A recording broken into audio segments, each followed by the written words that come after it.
Ada dua cara negara membunuh kebenaran. Yang pertama, dengan kekerasan terbuka yang meninggalkan bekas dan saksi. Yang kedua, dengan kesabaran. Menyangkal, mengaburkan, lalu menunggu sampai yang bersaksi kelelahan atau mati. Cara kedua lebih rapi dan jauh lebih kejam. Hari ini, 21 April 2026, Hari Kartini, Pengadilan Tata Usaha Negara Jakarta menyatakan tidak dapat menerima gugatan terhadap Menteri Kebudayaan Fadlizon. Gugatan yang diajukan oleh korban, keluarga korban, pendamping korban, dan sejarawan atas penyangkalan negara terhadap fakta perkosaan massal Mei 98. Mereka membawa 95 bukti surat, 5 ahli, 2 saksi. Tidak satu pun ahli mereka dibantah oleh pihak tergugat.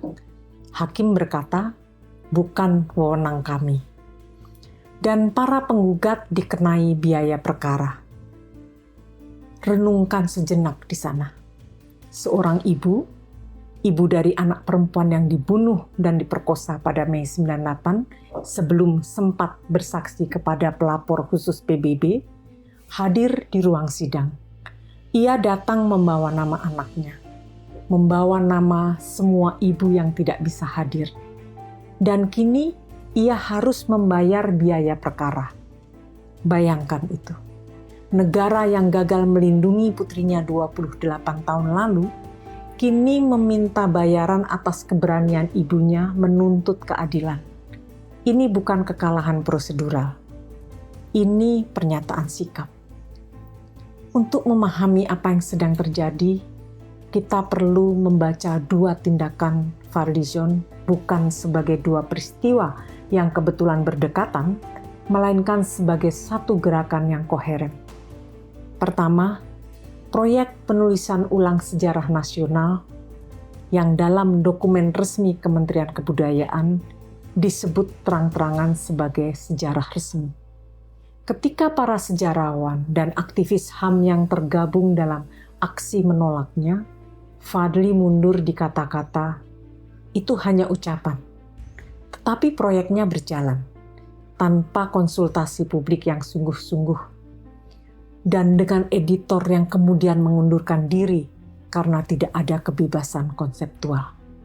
Dengan peristiwa 98 yang absen dari kerangka awal. Kedua, pada Juni 2025, Fadlizon menyebut perkosaan massal Mei 98 sebagai cerita tanpa bukti. Lalu meminta publik tidak mempermalukan bangsa sendiri. Ketika kecaman datang, ia kembali mundur di kata-kata. Bukan menyangkal peristiwanya, hanya mempersoalkan kata massal. Perhatikan polanya. 2 kali melontarkan pernyataan yang melukai, 2 kali mundur secara retoris tanpa mencabut substansi. Ini bukan inkonsistensi, ini strategi.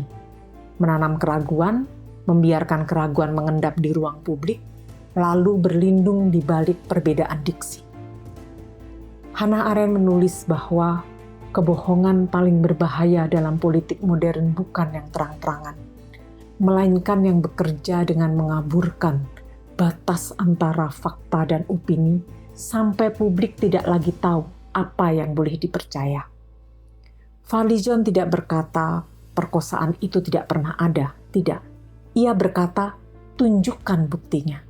Seolah laporan tim gabungan pencari fakta, pengakuan Presiden Habibie, konfirmasi Komnas HAM, dan kesaksian puluhan penyintas yang diam-diam dipegang Ita F. Nadia selama hampir 3 dekade, itu semua bukan bukti.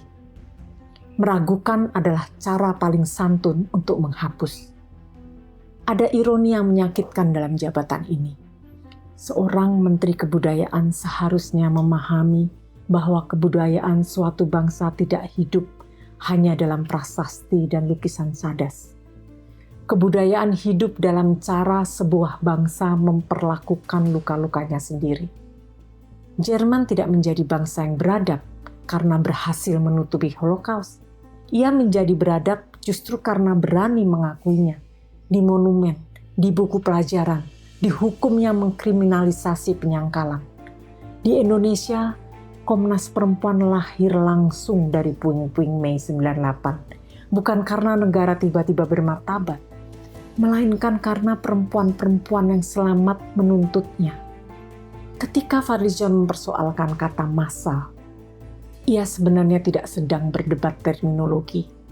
Ia sedang merobohkan fondasi dari perjuangan yang melahirkan institusi itu dari dalam jabatan yang seharusnya merawatnya. Kebudayaan yang hanya merayakan keindahan tanpa sanggup menatap kekejaman yang pernah dilakukan atas namanya bukanlah kebudayaan. Itu propaganda dengan pakaian tradisi. Mari kita kembali ke PT UN. Karena putusan hari ini bukan hanya soal Fadlizon. Ahli hukum administrasi negara yang dihadirkan penggugat menyatakan PT UN memiliki kewenangan mengadili tindakan faktual seorang menteri. Pernyataan Fadlizon bukan cuitan pribadi. Ia dikeluarkan melalui siaran pers resmi kementerian, bernomor surat, diperkuat unggahan akun resmi kementerian. Ini tindakan negara yang terdokumentasi. Hakim memilih mengabaikan pandangan itu. Pengadilan sedang mempersempit dirinya sendiri. Marzuki Darusman berkata sebelum putusan, kepercayaan publik terhadap hukum Indonesia bisa bangkit manakala PT UN menyimpulkan secara benar, tetapi akan hilang sama sekali kalau terjadi yang sebaliknya. Yang sebaliknya telah terjadi. Korban perkosaan Mei 98 tidak bungkam karena tidak ada yang terjadi pada tubuh mereka. Mereka bungkam karena tahu persis apa yang akan terjadi jika mereka bicara. Ita F. Nadia pernah menceritakan, beberapa korban menelponnya dan berkata, kami tidak bisa tampil, kami sudah punya keluarga, kami tidak ingin bernasib seperti Ita Marta Dinata yang diperkosa dan dibunuh. 28 tahun ketakutan adalah bukti, tapi ketakutan tidak bisa diajukan sebagai lampiran.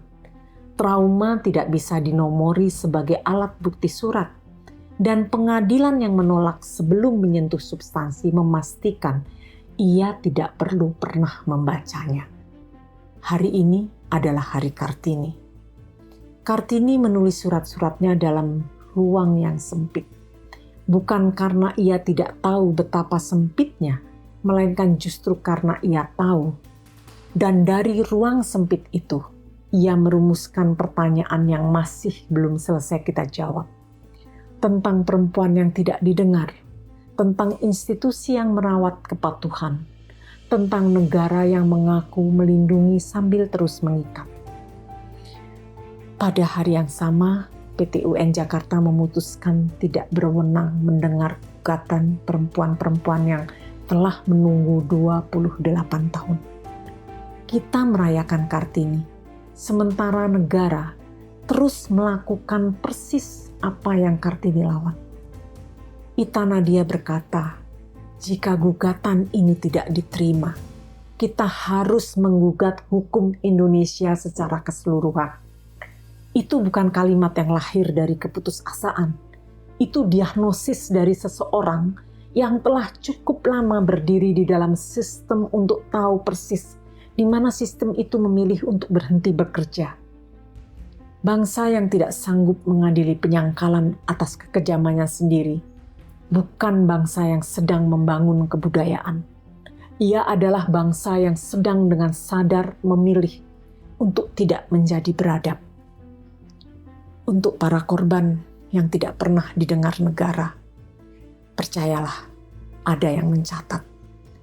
Tubuh kalian adalah arsip yang tidak bisa dihapus oleh siaran pers manapun, tidak bisa direvisi oleh sejarah resmi versi siapapun, dan sejarah yang sesungguhnya akan mencatat dengan jelas siapa yang berdiri di sini, di sisi mana pada hari ini, pada hari Kartini 21 April 2026. Terima kasih.